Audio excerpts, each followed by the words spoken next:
তুমি রাধাকে রং মাখাতেই পারবে না কৃষ্ণ। যখন রাধাকে তুমি খুঁজেই পাবে না, তখন রাঙাবে কি করে? কৃষ্ণ আমাকে রং দিতে এসেছে, আর এবারে আমি লুকোবো। তোমাদের ওকে খুঁজে বের করতে হবে, আর তখন আমি ওকে মারবো। কেউ শুনতে পাচ্ছে? আমি তোমাকে ছাড়বো না কৃষ্ণ। এইসব ঘটনা তো ঘটতেই থাকে বড় ভাই। অন্য কারোর জন্য চক্রব্যূহ বানিয়ে নিজেই তাতে ফেসে গেলেন, এরকম হয়। আপনি কোনো বিষয় খারাপ মনে করবেন না শুভদল।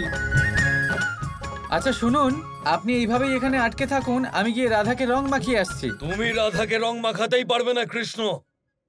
যখন রাধাকে তুমি খুঁজেই পাবে না, তখন রাঙাবে কি করে? কৃষ্ণ আমাকে রং দিতে এসেছে, আর এবারে আমি লুকোবো।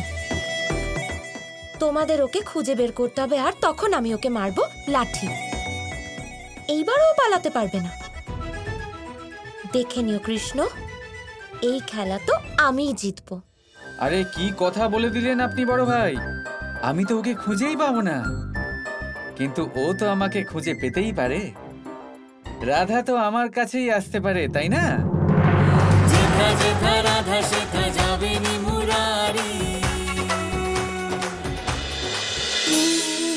জীবনে আমাদের অনেকের সাথে দেখা হয়, অনেকের সাথে বাক্যালাপ হয়।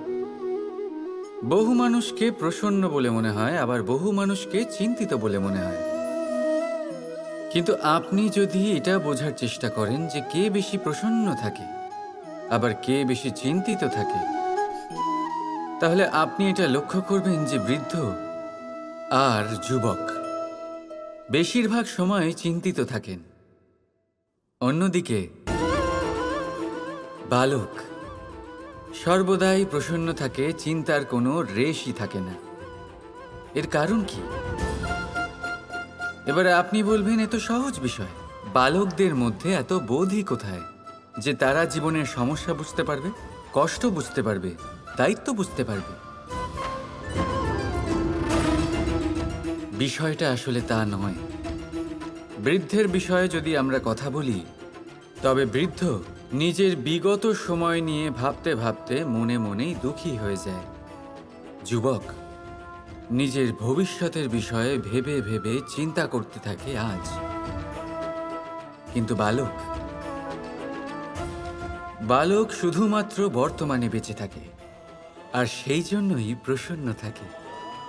দেখুন, বিষয়টা অত্যন্ত সরল। আপনি আপনার বিগত কাল পাল্টাতে পারবেন না। এখন যদি আপনি নিজের ভবিষ্যৎ আরও উজ্জ্বল করতে চান, তাহলে আজ নিজের কর্ম করতে হবে, আজ পরিশ্রম করতে হবে আপনাকে। তাহলে ভুলে যান গতকাল আর আগামীকালের চিন্তা, বর্তমানে আনন্দ করুন। কারণ এই বর্তমান আপনার ভবিষ্যৎ উজ্জ্বল করতে পারে, আবার এই বর্তমান আগামী সময়ে আপনার সেই বিগত কাল হবে যার কথা ভেবে আপনার গর্ব হবে।